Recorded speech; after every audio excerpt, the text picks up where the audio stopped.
January 1st, 2013. The world exhales.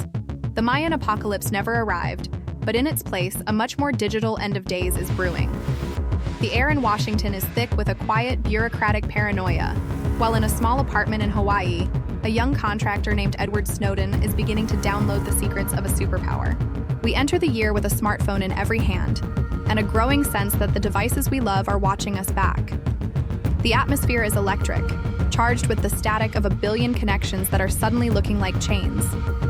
In Rome, the lightning strikes the dome of St. Peter's Basilica on the very day Pope Benedict XVI announces his resignation, the first in 6 centuries. It is a jagged tectonic start to a year that will favor the outsider. Before the first quarter ends, a meteor will scream across the Russian sky over Chelyabinsk, exploding with the force of 30 Hiroshimas, caught on 1,000 dashcams. The hook is set. 2013 is the year the glass house of the 21st century begins to shatter. It is the moment privacy dies in the dark, the church changes its face, and the internet becomes a battlefield for the soul of the individual. The world is watching, unaware that by December, the concept of secrets will be a relic of the past. The stage is set for a year of exposure. The State of the Planet in 2013 is a study in algorithmic authority. We are living in the definitive social media age. Twitter is no longer just for updates. It is a global nervous system where revolutions are coordinated and reputations are incinerated in 140 characters. Instagram is 3 years old and has fundamentally changed how we perceive reality, turning every meal, sunset, and protest into a curated aesthetic. The tech level is pushing toward the wearable and the autonomous. Google Glass is the future everyone is mocking, while Tesla is proving that an electric car can actually be a status symbol. Economically, the world is moving through a cold recovery. The stock markets are soaring, but the gig economy is the new reality for the youth.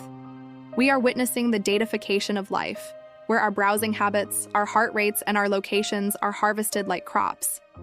The cultural mood is wary connectivity. We are addicted to the feed, yet we are beginning to feel the privacy fatigue. We are 3 years into the 2010s, and the optimism of the connected world is being replaced by a cynical awareness of the surveillance state. Geopolitically, the world is a multiplex of crises. The Arab Spring has turned into the Arab Winter, with Syria descending into a chemical-soaked nightmare. In the West, the austerity measures of the previous years are biting deep, leading to a sense of institutional betrayal. The climate is reaching a new baseline of extremes. 2013 is marked by a record-breaking atmospheric CO2 concentration of 400 parts per million at Mauna Loa. We are a civilization of constant pings, living in a state of high-speed distraction while the fundamental structures of our society, religion, government, and privacy, are being rewired in real time. We are connected, monitored, and increasingly restless. The spark that incinerates the trust in the digital age occurs in a hotel room in Hong Kong, June 2013. The Guardian and the Washington Post begin publishing a series of documents leaked by Edward Snowden. This is the moment the privacy trajectory of the 21st century changes forever. The Snowden revelations are not just a news story, they are a fundamental exposure of the global surveillance grid. This single event makes the rest of the year inevitable. It triggers a domino effect of diplomatic fury and public awakening. We learn of PRISM, of the NSA tapping the cables of the internet, and of the systematic monitoring of world leaders, including Germany's Angela Merkel. This is the spark because it shatters the Silicon illusion. We realize that the free services we enjoyed came at the cost of our total transparency to the state. It forces a massive realignment of tech company policies and a permanent hardening of encryption. The shockwaves lead to a global privacy war that we are still fighting in 2026. Why does this matter? Because it proved that in the 21st century, knowledge is power, and that power was being hoarded in secret bunkers. The revelations lead to a total breakdown in trust between the US and its allies, and between the citizen and the screen. This is the moment the glass house was exposed. The world is no longer just a network. It is a panopticon, and 2013 is the year we finally saw the cameras. The rules of the game were revealed, and for many, the game would never feel the same again. While the digital world is reeling from the Snowden leaks, the physical world is witnessing a seismic shift in traditional power. In March 2013, Cardinal Jorge Mario Bergoglio steps onto the balcony of St. Peter's as Pope Francis. He is the first Jesuit pope, the first from the Americas, and his humility offensive represents a total pivot for the Catholic Church. This is religious geopolitics as a cultural reset. While the Vatican tries to modernize, the rest of the world is fracturing. In Egypt, the democratic experiment ends in blood. In July, the military ousts President Mohamed Morsi, leading to the Rabaa massacre and a return to autocratic stability. This is the counter-revolution in full force. Contrast this with the West, where internal strife is the theme. In the United States, a government shutdown in October proves that the partisan divide is now a systemic failure, paralyzing the world's largest economy over the implementation of Obamacare. In the East, Xi Jinping is formally elected as the president of China, consolidating power and launching the China Dream, a vision of national rejuvenation that signals a more assertive, great power foreign policy. In Iran, the election of the moderate Hassan Rouhani opens a crack in the door for the nuclear diplomacy that will define the following year. 2013 is a year of the new guard, from the Pope's poor man's church to Xi's belt, and road precursors and the streets of Istanbul during the Gezi Park protests. The people are pushing against the old walls. It is a world where traditional authority is being tested by new faces and crowdsourced resistance. The political chess moves of 2013 are not played in secret rooms, but under the glare of a billion smartphone cameras. The social energy of 2013 is a chaotic blend of viral absurdity and radical identity. In the digital sphere, we witnessed the Harlem Shake. It is the first pure meme of the decade, a 30-second template of chaos that consumes everyone from office workers to the Norwegian army. We are a society obsessed with the template. We twerk because Miley Cyrus did it at the VMAs. And we argue over the selfie, which is officially added to the Oxford English Dictionary. We are desperate for main character status, and the social feed is our stage. But the voice of the people is also finding its teeth. In July, the acquittal of George Zimmerman in the death of Trayvon Martin gives birth to a hashtag that will change history. Black Lives Matter. This is the moment social media activism moves from awareness to mobilization. We are seeing the rise of the individual against the system. Pop culture meets social change as orange is the new black, and House of Cards prove that Netflix is the new gatekeeper of our cultural narrative. Culturally, we are in the era of the reset. Lords Royals becomes the anthem of a generation tired of the gold teeth and gray goose of the previous decade. We are seeking authenticity in an increasingly manufactured world. Socially, 2013 is the year the hashtag becomes a command. From Bring Back Our Girls precursors to the Boston strong spirit following the marathon bombing, we use the digital square to process collective trauma. How did the average person interact with the world? Through a filter, literally and figuratively. From the cronut craze to the Doge meme, we are trying to find microjoy in a world that feels increasingly macro chaos.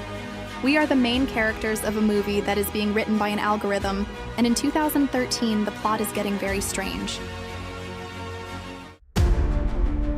By the summer of 2013, the pressure cooker of the Syrian Civil War reaches a chemical red line.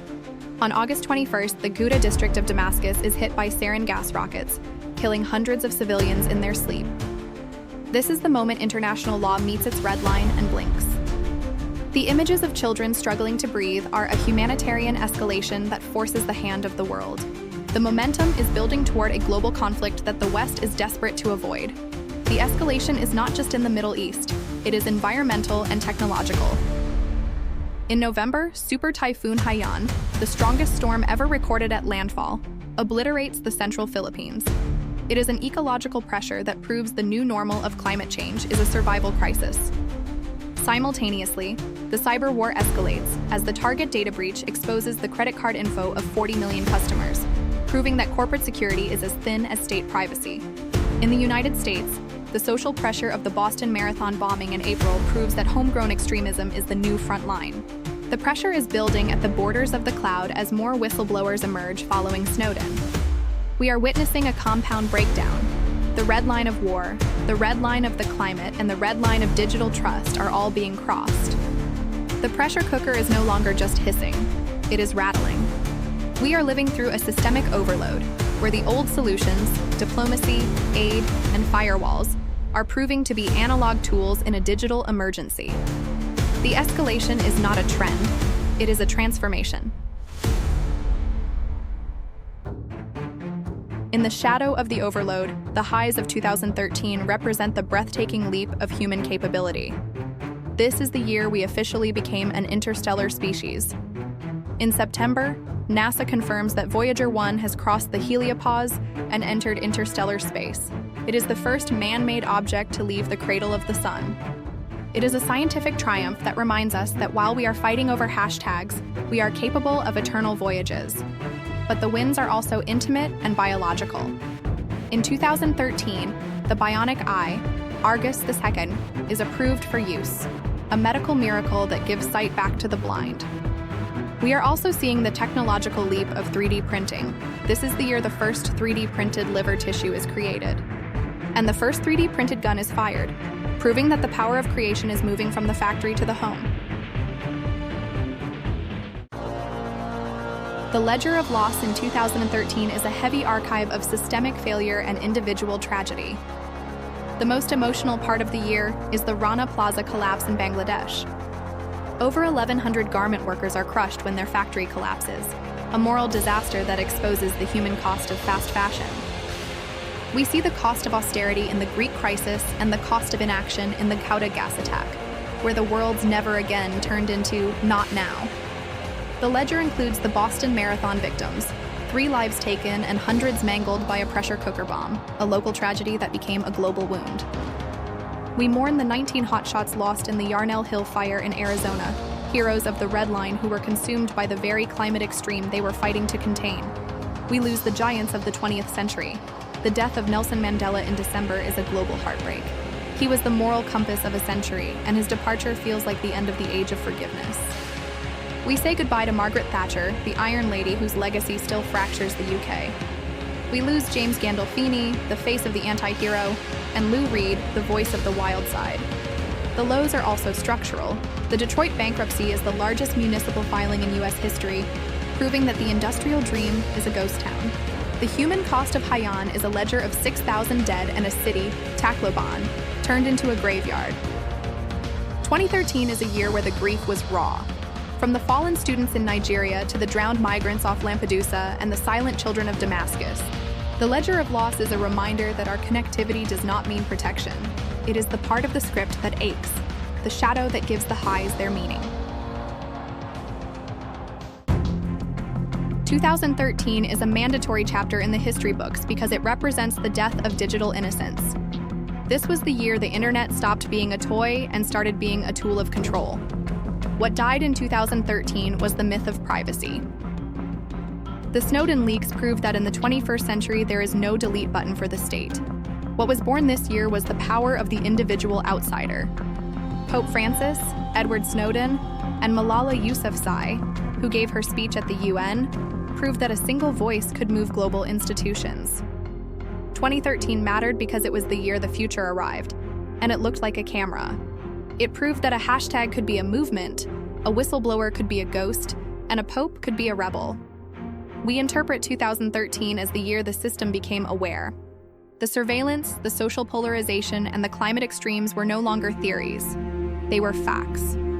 2013 is the year we stopped entering the digital age and started living in the digital consequences. It was the year of the great reveal, where the mask of the 21st century was finally pulled away. How does 2013 dictate your life right now? Look at your privacy settings. The end-to-end encryption on your apps and the data privacy laws, like GDPR, were all born in the Snowden shockwave of 2013. The AI content moderation that manages your feed today was built to combat the digital extremism that found its footing during the Syrian Civil War. The geopolitical reality of 2026, the assertive China and the fragile Middle East, is a direct result of the Xi consolidation and the Arab winter of 2013.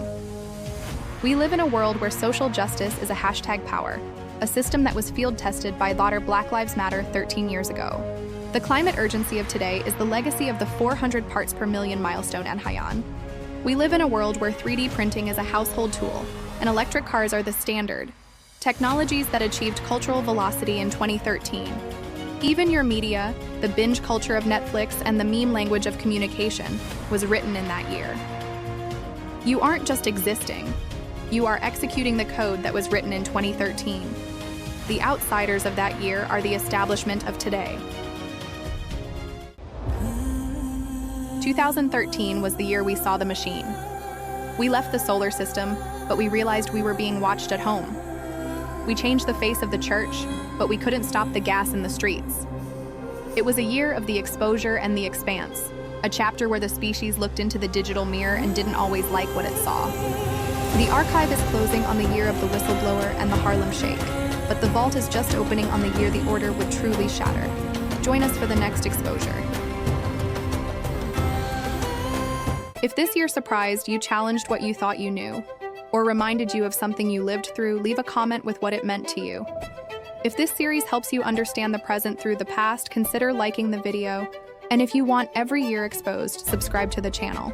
History isn't just something we watch, it's something we interpret, and something many of us lived through. Another year exposed is coming soon. Turn on notifications so you don't miss the next chapter.